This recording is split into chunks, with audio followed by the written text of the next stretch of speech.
Adam Smith is so important for one big reason in an economic sense, and he's important for a big reason in a moral and psychological sense. His big reason economically is his book, The Wealth of Nations, basically lays out an understanding of where wealth comes from. And wealth, he argues, comes from the productivity of the labor force in your society. And how you do that is through a process of globalization, but you have to worry about everybody not being left behind in the case of unequal distribution of income. And so Smith rose to prominence again after the fall of the Soviet Union because he's actually talking about the problems you have with a government making choices for society at large, which is the mercantilist system, which was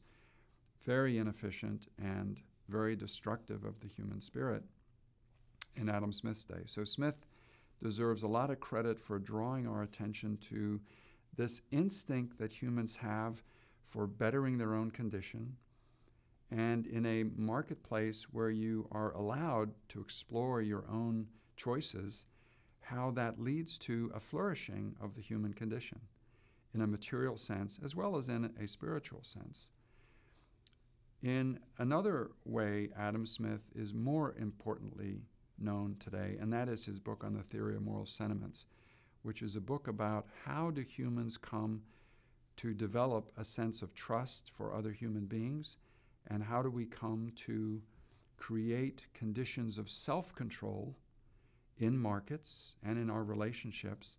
And if people can control their own behaviors to act in a just way towards others, then you don't need a heavy hand of government. So you can't really understand the wealth of nations, which is an argument for allowing markets in a certain context to work, without understanding where self-control comes from and how that whole process is important. In the last 30 years, the theory of moral sentiments has taken off like a rocket. There are experimenters in biology, psychology, leadership, political science, and in economics, and we're discovering things about the world, and we're saying we can get insights from Adam Smith's theory of moral sentiments to help us understand the world that we're exploring today.